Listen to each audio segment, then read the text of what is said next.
ओ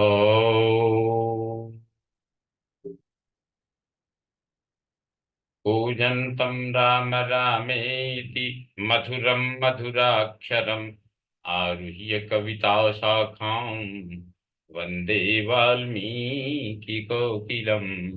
वाल्मीकिर्मुनिसिंहस्य कवितावनचारिणः शृण्वन् रामकथानादं को न याति परां गतिम्। यः पिबन् सततं रामचरितामृतसागरम् अतृप्तस्तं मुनिं वन्दे प्राचेतसमकल्मषम्। ओष्पदीकृतवारीशं मशकीकृतराक्षसं रामायण महामाला रत्नं वन्दे नीलात्मजम्। अंजनानंदनम वीरम जानकी शोकनाशनम कपीशमक्षहंतारम वंदे लंका भयंकरम। भवतां समेषां श्रीमद् वाल्मीकि रामायणस्य महात्म्य पारायणे भवतां समेषां स्वागतम् अभिनंदनम्। इदानीं महात्म्य प्रकरणे श्रीमद् वाल्मीकि रामायणस्य महात्म्य प्रकरणे द्वितीयोऽध्यायः आरभ्यते। इस अध्याय में नारद शरद कुमार संवाद। सुदास या सोमदत्त नामक ब्राह्मण को राक्षसत्व की प्राप्ति तथा रामायण कथा श्रवण द्वारा उससे उद्धार।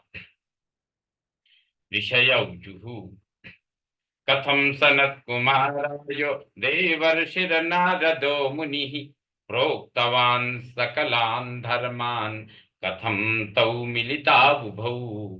कस्मिन् क्षेत्रे स्थितौ तात तावुभौ ब्रह्मवादिनौ यदुक्तं नारदेनास्मै तत्त्वं ब्रूहि महामुने। ऋषियों ने पूछा, महामुने, देवर्षि नारद मुनि ने सनत कुमार जी से रामायण संबंधी संपूर्ण धर्मों का किस प्रकार वर्णन किया था, उन दोनों ब्रह्मवादी महात्माओं का किस क्षेत्र में मिलन हुआ था, तात वे दोनों कहाँ ठहरे थे। नारद जी ने उनसे जो कुछ कहा था वह सब आप हम लोगों को बताइए। सूतो वाच सनकाद्य महात्मानो ब्रह्मणस्तनया स्मृता निर्ममा निरहंकारा सर्वे ते ह्यूर्ध्वरेतसः सर्वे ते ह्यूर्ध्वरेतसः। सूत जी ने कहा, मुनिवरो, सनकादि महात्मा भगवान ब्रह्मा जी के पुत्र माने गए। उनमें ममता और अहंकार तो नाम भी नहीं है। उनमें ममता और अहंकार का तो नाम भी नहीं है। वे सबके सब ऊर्ध्वरेता यानी नैष्ठिक ब्रह्मचारी हैं। तेषां नामानि वक्ष्यामि सनकश्च सनंदनः सनत कुमारश्च तथा सनातन इति स्मृतः। मैं आप लोगों को उनके नाम बताता हूँ, सुनिए। सनक, सनंदन, सनत कुमार और सनातन, ये चारों सनकादि माने गए हैं। विष्णु भक्ता महात्मानो ब्रह्म ध्यान परायणा सहस्र सूर्य संकाशा सत्यवंतो मुमुक्षवः। वे भगवान विष्णु के भक्त और महात्मा हैं, सदा ब्रह्म के चिंतन में लगे रहते हैं, बड़े सत्यवादी हैं, सहस्रों सूर्यों के समान तेजस्वी एवं मोक्ष के अभिलाषी हैं। एकदा ब्रह्मण पुत्रा सनकाद्या महौजसा मेरु श्रृंगे समाजगमुर वीक्षितुम ब्रह्मण सभाम। एक दिन वे महातेजस्वी ब्रह्मपुत्र सनकादि ब्रह्मा जी की सभा देखने के लिए मेरु पर्वत के शिखर पर गए। तत्र गंगां महापुण्यां विष्णुपादोद्भवां नदीं निरीक्ष्य स्नातुमुद्युक्ताः सीताख्यां प्रथितौजसः। वहां भगवान विष्णु के चरणों से प्रकट हुई परम पुण्यमयी गंगा नदी, जिन्हें सीता भी कहती, बह रही थी। उनका दर्शन करके वे तेजस्वी महात्मा उनके जल में स्नान करने को उद्यत हुए। एतस्मिन्नन्तरे विप्रा देवर्षिर्नारद मुनिः आजगामोच्चरन्नाम हरेर्नारायणादिकम्।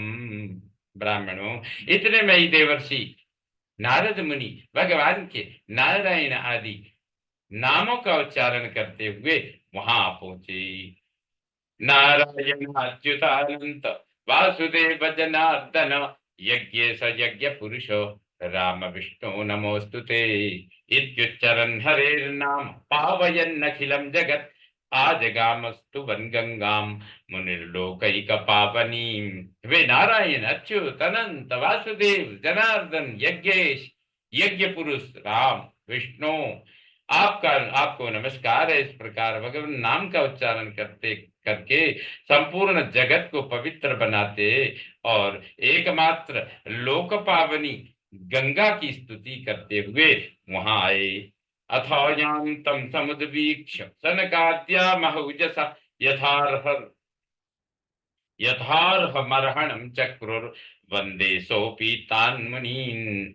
वन्दे सोऽपि वन्दे सोऽपि तान् मुनीन् यथार्हमर्हणं चक्रुर् वन्दे सोऽपि तान् मुनीन्। उन्हें आते देख महा तेजस्वी सनकादि मुनियों ने उनकी यथोचित पूजा की तथा नारद जी भी उन मुनियों को नारद जी ने भी उन मुनियों को मस्तक झुकाया। अथ तत्र सभा मध्ये नारायण परायणम सनत कुमार प्रोवाच नारदम मुनिपुंगवम। तदनंतर महामुनियों की सभा में सनत कुमार जी ने भगवान नारायण के परम भक्त मुनिवर नारद से इस प्रकार कहा। सनत कुमार उवाचो सर्वज्ञोऽसि महाप्राज्ञ मुनीशानां च नारद हरिभक्ति परो यस्मात् तत्तो नास्त्यपरोधिकः।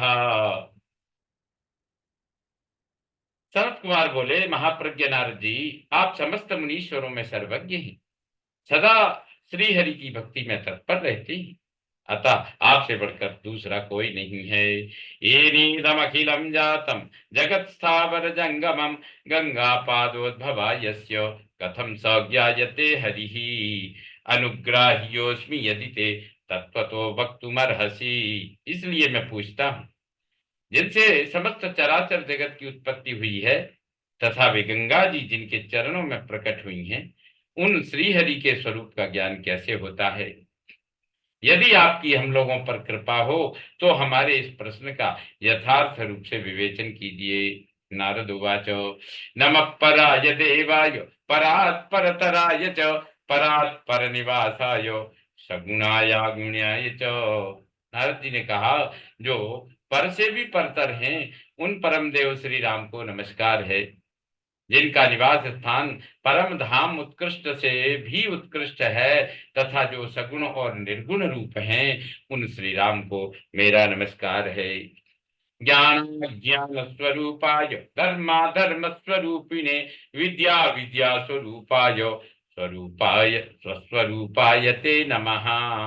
अज्ञान ज्ञान अज्ञान, धर्म अधर्म, विद्या और अविद्या, ये सब जिनके अपने ही स्वरूप हैं तथा जो सबके आत्म रूप हैं, उन आप परमेश्वर को नमस्कार है।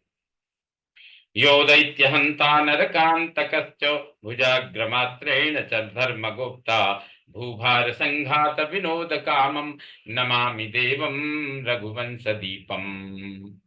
जो दैत्यों का विनाश और नरक का अंत करने वाले हैं, जो अपने हाथ के संकेत मात्र से अथवा अपनी भुजाओं के बल से धर्म की रक्षा करते हैं, पृथ्वी के भार का विनाश जिनके मनोरंजन मात्र हैं और जो उस मनोरंजन की सदा अभिलाषा रखते हैं, उन रघुकुल दीप श्री रामदेव को मैं नमस्कार करता हूँ।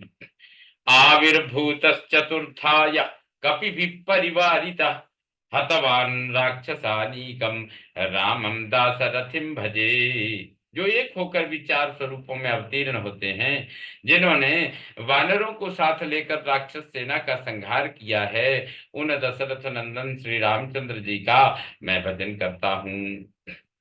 एवमादीन्यनेकानि चरितानि महात्मनः तेषां नामानि संख्यातुं शक्यन्ते नाब्दकोटिभिः। भगवान श्री राम के ऐसे ऐसे अनेक चरित्र हैं जिनके नाम करोड़ों वर्षों में भी नहीं गिनाए जा सकते। महिमानं तु यन्नाम्ना पारं गन्तुं न शक्यते मनुभिश्च मुनीन्द्रैश्च कथं तं क्षुल्लको भजेत्।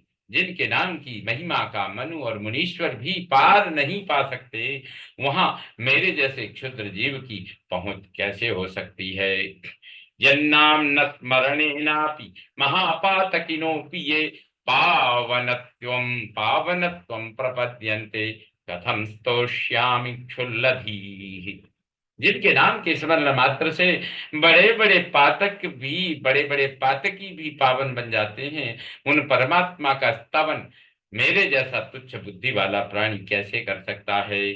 रामायण पराये तु घोरे कलियुगे द्विजा तयैव कृतकृत्याश्च तेषां नित्यं नमोस्तुते।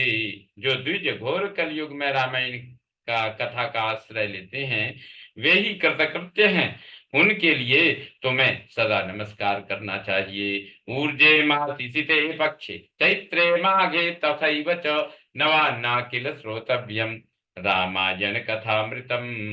सनत कुमार जी, भगवान की महिमा को जानने के लिए कार्तिक माघ और चैत्र शुक्ल पक्ष में रामायण की अमृतमयी कथा का नवाह पारायण करना चाहिए।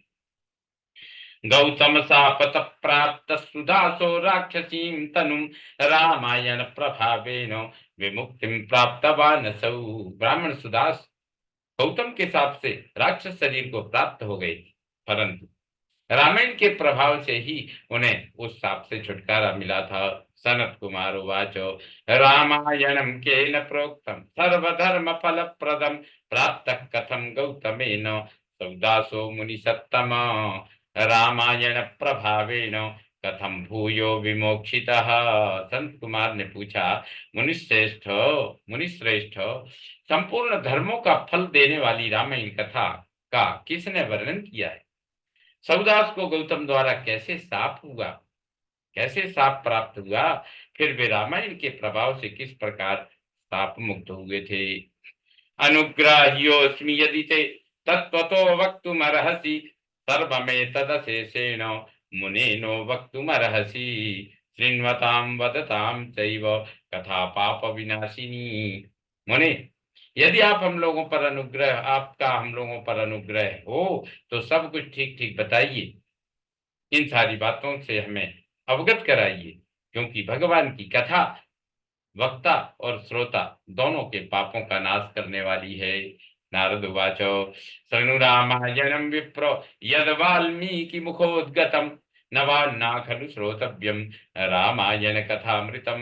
नारद जी ने कहा, ब्रह्मन, रामायण का प्रादुर्भाव महर्षि वाल्मीकि के मुख से हुआ है, तुम उसी को श्रवण करो। रामायण की अमृतमयी कथा का श्रवण 9 दिनों में करना चाहिए।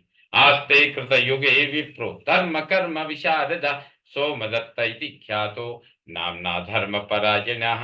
सतयुग में एक ब्राह्मण थे जिन्हें धर्म कर्म का विशेष ज्ञान था, उनका नाम था सोमदत्त। वे सदा धर्म के पालन में ही तत्पर रहते थे। विप्रस्तु गौतमाख्येन मुनिना ब्रह्मवादिना श्रावितः सर्वधर्मांश्च गंगा तीरे मनोरमे पुराण शास्त्र कथनैस्तेनासौ बोधितोऽपि च श्रुतवान् सर्वधर्मान् वै तेनोक्तानखिलानपि। वे ब्राह्मण सौदास नाम से विख्यात थे।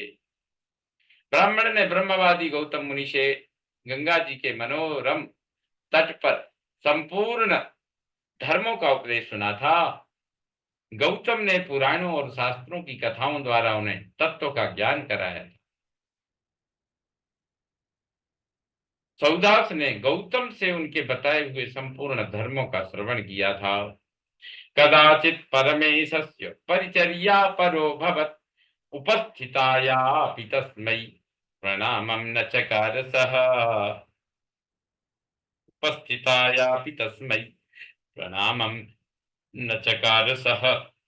एक दिन की बात है, सौदास परमेश्वर शिव की आराधना में लगे हुए थे। उसी समय वहां उनके गुरु गौतम जी आ पहुंचे, परंतु सौदास ने अपने निकट आए हुए गुरु को भी उठकर प्रणाम नहीं किया।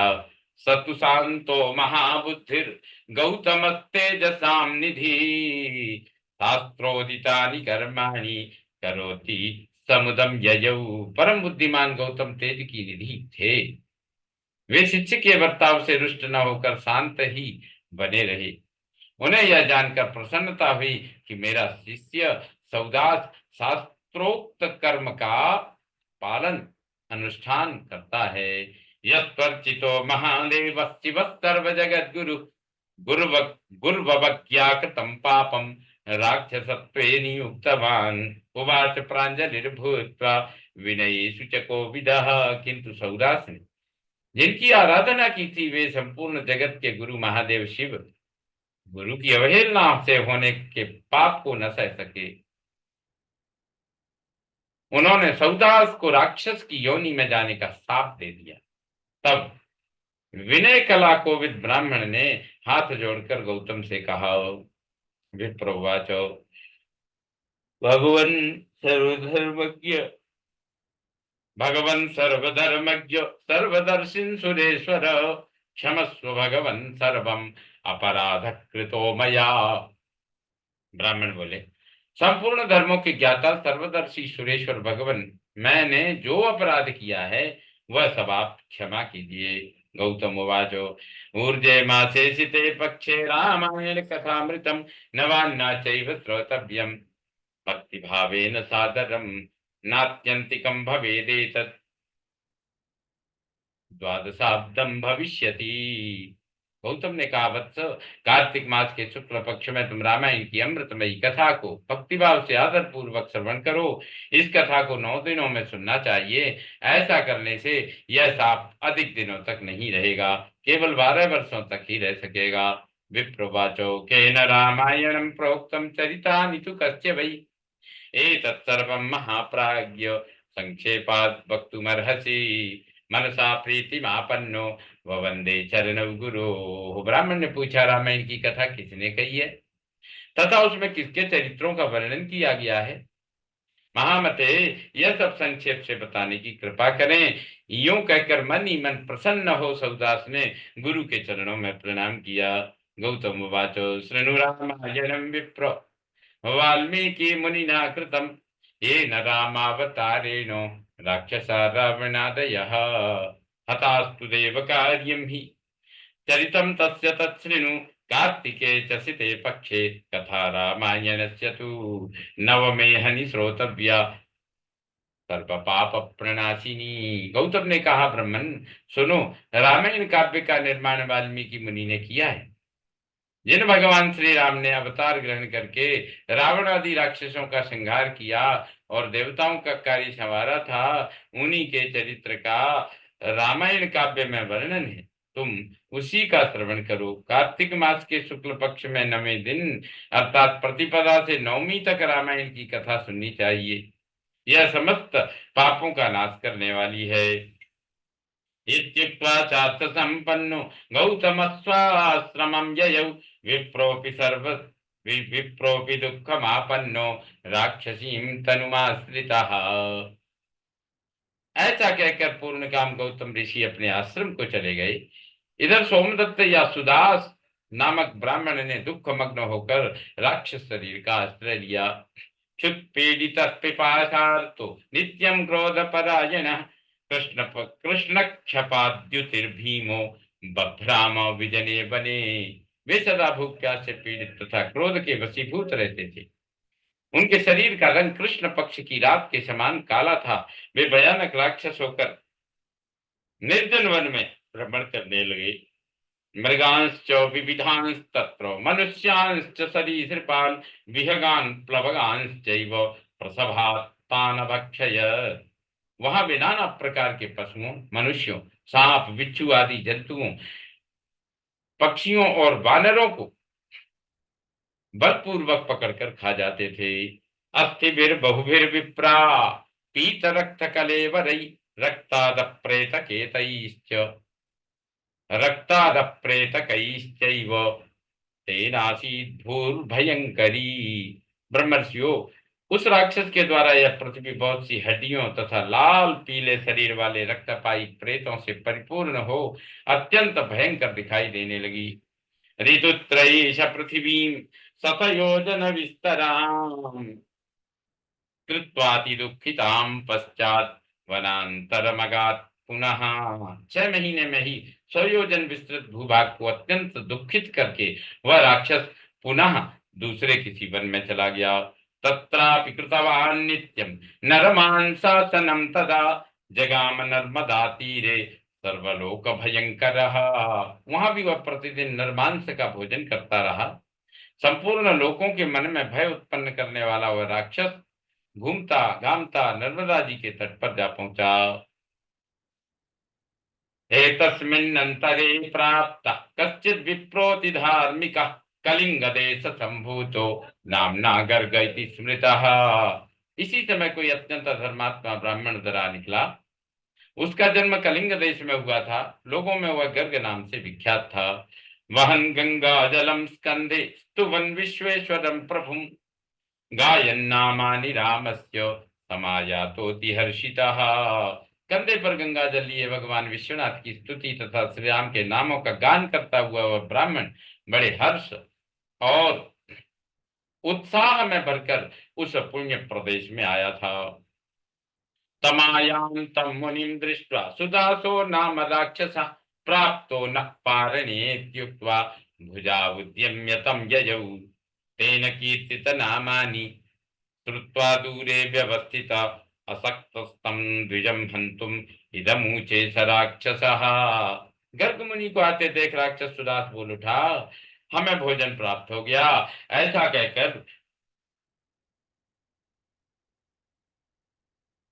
कहकर अपनी दोनों भुजाओं को ऊपर उठाए हुए वह मुनि की ओर चला, परंतु उनके द्वारा उच्चारित होने वाले भगवान नामों को सुनकर वह दूर ही खड़ा रहा। उन ब्रह्मर्षि को भग मारने में असमर्थ होकर राक्षस उनसे इस प्रकार बोला। राक्षस वाचो अहो भद्र महाभाग नमस्तुभ्यं महात्मने नाम स्मरण मात्रेण राक्षसा अपि दूरगा मया प्रभक्षिता पूर्वम विप्रा कोटि सहस्रशः। राक्षस ने कहा, यह तो बड़े आश्चर्य की बात है भद्र महाभाग, आप महात्मा को नमस्कार है। आप जो भगवान नामों का स्मरण कर रहे हैं, इतने से ही राक्षस भी दूर भाग जाते हैं। मैंने पहले कोटि सहस्त्र ब्राह्मणों का भक्षण किया है।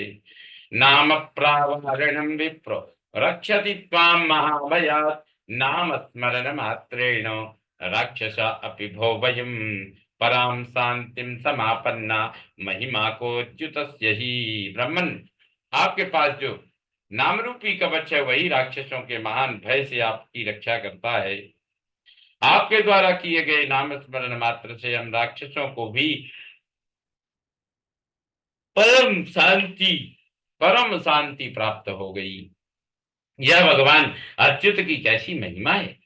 सर्वथा त्वं महाभाग रागादि रहितो द्विजो राम कथा प्रभावेन पाहि यस्मात् पातकाधमात्। महाभाग ब्राह्मण, आप श्री राम कथा के प्रभाव से सर्वथा राग आदि दोष से रहित हो गए हैं, अतः आप मुझे इस अधम पातक से बचाइए। गुरुवज्ञा मया पूर्वं कृता च मुनि सत्तम कृतश्चानुग्रह पश्चात गुरुणोक्तमिदं वचः। मुनि श्रेष्ठ, मैंने पूर्व काल में अपने गुरु की अवहेलना की थी, फिर गुरु जी ने मुझ पर अनुग्रह किया और यह बात बताई। वाल्मीकि मुनिना पूर्वं कथा रामायणस्य च ऊर्जे मासे स्थिते पक्षे श्रोतव्या च प्रयत्नतः। पूर्व काल में वाल्मीकि मुनि ने जो रामायण की कथा कही है, उसका कार्तिक मास के शुक्ल पक्ष में प्रयत्न पूर्वक श्रवण करना चाहिए। गुरुणापि पुनः प्रोक्तम रम्यम तु सुभदम वचः नवान्ना खलु श्रोतव्यम रामायण कथामृतम। इतना कहकर गुरुदेव ने पुनः यह सुंदर एवं शुभदायक वचन कहा, रामायण की अमृतमयी कथा 9 दिन में सुननी चाहिए। तस्मात् ब्रह्मन् महाभाग सर्वशास्त्रार्थ विद कथा श्रवण मात्रेण पाह्यस्मात् पाप कर्मणः। अतः संपूर्ण शास्त्रों के तत्व को जानने वाले महाभाग ब्राह्मण, आप मुझे रामायण कथा सुनाकर इस पाप कर्म से मेरी रक्षा कीजिए। नारद उवाच ततो रामायणं ख्यातं राममाहात्म्यमुत्तमं निशम्य विस्मयाविष्टो बभूव द्विजसत्तमः। ततो विप्रकृपाविष्टो राम नाम परायणः सुदास राक्षसं नाम चेदम वाक्यमथा ब्रवीत्। नारद जी कहते हैं, उस समय वहां राक्षस के मुख से रामायण का परिचय तथा श्री राम के उत्तम महात्म्य का वर्णन सुनकर द्विजश्रेष्ठ गर्ग आश्चर्यचकित हो उठे। श्री राम का नाम ही उनके जीवन का अवलंब था। वे ब्राह्मण देवता उस राक्षस के प्रति दया से द्रवित हो गए और सुदास से इस प्रकार बोले। विप्र उवाच राक्षसेन्द्र महाभाग पतिस्ते विमलाववत् अस्मिन्नूर्जेसिते पक्षे रामायण कथां शृणु। शृणु त्वं राम माहात्म्यम राम भक्ति परायण। ब्राह्मण ने कहा, महाभाग राक्षस राज, तुम्हारी बुद्धि निर्मल हो गई है। इस समय कार्तिक मास का शुक्ल पक्ष चल रहा है। इसमें रामायण की कथा सुनो। राम भक्ति परायण राक्षस, तुम श्री रामचंद्र जी के महात्म्य को श्रवण करो। राम ध्यान परांच कस्तमर्थ प्रबाधितुम राम भक्ति परो यत्र तत्र ब्रह्मा हरि शिवः तत्र देवाश्च सिद्धाश्च रामायण परा नराः। श्री रामचंद्र जी के ध्यान में तत्पर रहने वाले मनुष्यों को बाधा पहुंचाने में कौन समर्थ हो सकता है। जहाँ श्री राम का भक्त है वहां ब्रह्मा विष्णु और शिव विराजमान है। वहीं देवता सिद्ध तथा रामायण का आश्रय लेने वाले मनुष्य हैं। तस्मादूर्जेशिते पक्षे रामायण कथां शृणु नवान्ना खलु श्रोतव्यम सावधान सदा भव। अतः इस कार्तिक मास के शुक्ल पक्ष में तुम रामायण की कथा सुनो। 9 दिनों तक इस कथा को सुनने का विधान है। अतः तुम सदा सावधान रहो। इत्युक्त्वा कथयामास रामायण कथां मुनिः कथा श्रवण मात्रेण राक्षसत्वमपाकृतं विसृज्य राक्षसं भावम् अभवद्देवतोपमः कोटिसूर्य प्रतीकासो नारायण समप्रभः शंखचक्र गदा पाणिर् हरेस्तद्मजगाम स सुबन्तं ब्राह्मणं सम्यक् जगाम हरिमंदिरम। ऐसा कहकर गर्ग मुनि ने उसे रामायण की कथा सुनाई। कथा सुनते ही उसका राक्षसत्व दूर हो गया। राक्षस भाव का परित्याग करके वह देवताओं के समान सुंदर, करोड़ों सूर्यों के समान तेजस्वी और भगवान नारायण के समान कांतिमान हो गया। अपनी 4 भुजाओं में शंख चक्र गदा और पद्म लिए वह श्री हरि के वैकुंठ धाम में चला गया। ब्राह्मण गर्ग मुनि की भूरी भूरी प्रशंसा करता हुआ वह भगवान के उत्तम धाम में जा पहुंचा। नारद उवाचो तस्मात् शृणुध्वं विप्रेन्द्र रामायण कथामृताम् सतस्य महिमा तत्र ऊर्जे मासी च कीर्त्यते। नारद जी कहते हैं, विप्रवरो, अतः आप लोग भी रामायण की अमृतमयी कथा सुनिए। इसके श्रवण की सदा ही महिमा है, किंतु कार्तिक मास में विशेष बताई गई है। यन्नाम स्मरणादेव महापातक कोटि भी विमुक्त सर्व पापेभ्यो नरो याति परांगतिम। रामायण के नाम का स्मरण करने से ही मनुष्य करोड़ों महापातकों तथा समस्त पापों से मुक्त हो परम गति को प्राप्त होता है। रामायणेति यन्नाम सकृदप्युच्यते यदा तदैव पाप निर्मुक्तो विष्णु लोकम सगच्छति। मनुष्य रामायण इस नाम का जो एक बार भी उच्चारण करता है तभी वह समस्त पापों से मुक्त हो जाता है और अंत में भगवान विष्णु के लोक में चला जाता है। ये पठन्ति सदा ख्यानम भक्त्या शृण्वन्ति ये नरा गंगा स्नानात् शतगुणम तेषां संजायते फलम। जो मनुष्य सदा स्वभाव भक्ति भाव से रामायण कथा को पढ़ते और सुनते हैं उन्हें गंगा स्नान की अपेक्षा 100 गुना पुण्य फल प्राप्त होता है। इस प्रकार श्री स्कंद पुराणे उत्तरखंडे नारद सनत कुमार संवादे रामायण महात्म्ये राक्षस मोक्षणम नाम द्वितीयः संपूर्णताम याति। ओम पूर्णमदः पूर्णमिदं पूर्णात् पूर्णमुदच्यते पूर्णस्य पूर्णमादाय पूर्णमेवावशिष्यते। ओम शांति शांति शांति। सर्वे भवन्तु सुखिनः सर्वे सन्तु निरामया सर्वे भद्राणि पश्यन्तु मा कश्चित् दुःखभाग् भवेत्। श्रीरामचन्द्रो विजयते तदाम्।